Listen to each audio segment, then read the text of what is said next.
Aryavan mama's किचनमध्ये तुम्हा सर्वांचे खूप खूप मनापासून स्वागत आहे। तर आजची आपली रेसिपी आहे नेहमीपेक्षा थोडा वेगळ्या पद्धतीमध्ये पालक पनीर कसा बनवायचा ते आज आपण इथे बघणार आहोत। एकदम सोपी रेसिपी आहे आणि खायलाही एकदम चविष्ट लागते। तर त्यासाठी रेसिपी शेवटपर्यंत नक्की बघा।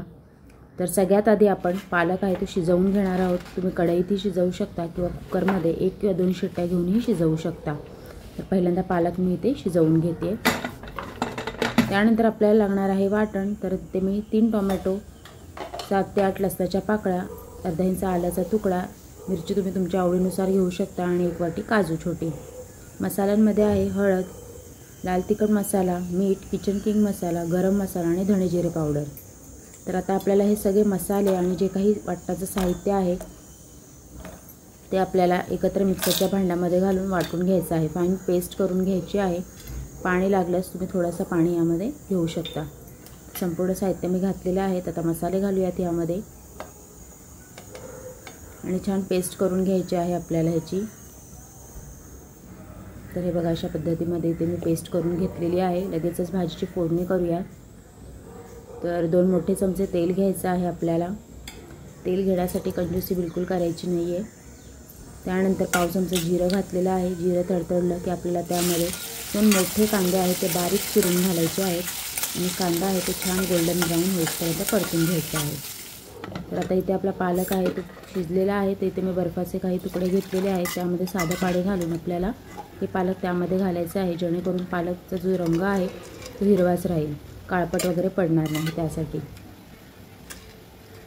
असंच ठेवून देऊया आणि वाटून घ्यायचा आहे पालक आपल्याला। तर कांदा इथे आपला झालेला आहे। बडवलेली जी आपण वाटणाची प्युरी आहे ती यामध्ये घालतो। छान अगदी तेल सुटेपर्यंत आपल्याला हा मसाला आहे तो परतून घ्यायचा आहे। तर बघा तुम्ही इथे बघू शकता मसाला छान परतून झालेला आहे। थोडंसं पाणी घातलेलं आहे मी यामध्ये। पालकचं जे पाणी होतं तेच मी यामध्ये घातलेलं आहे। ही आहे पालकची पेस्ट, ती आता आपल्याला यामध्ये घालायची आहे।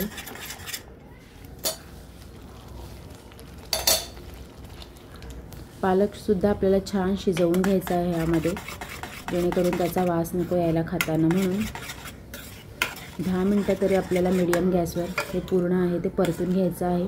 त्यानंतरच आपल्याला यामध्ये पनीर घालायचं आहे। हे बघा इथे छान मस्त असं ग्रेव्हीला तेल सुटलेलं आहे। चिमूटभर साखर घालायची आहे, टेस्ट छान येते साखरेने। मीठ आपण ऑलरेडी घातलेलं आहे, तर टेस्ट करून पुन्हा कमी असेल तर तुम्ही घालू शकता। झाकण लावून वाफ काढून घ्यायची आहे। तर आता आपण यामध्ये घालूयात पनीर। पनीर तुम्ही फ्राय करूनही घालू शकता किंवा असंही घालू शकता। तर मी असंच घालते आहे। थोड्याशा मिरची पावडरमध्ये पनीर तुम्ही फ्राय केलात तर अजून छान लागतो खायला। तर यामध्ये घातलेलं आहे मी पनीर आणि वरून घालते आहे फ्रेश क्रीम। मिक्स करून घ्यायचं आहे। पुन्हा एक उकळी काढून घ्यायची आहे आपल्याला आणि मस्त आपला थोड्याशा वेगळ्या पद्धतीमध्ये असं पालक पनीर तयार झालेला आहे। तुम्ही ते बघू शकता। तर नक्की ट्राय करा आणि कशी वाटली रेसिपी ते सुद्धा सांगा।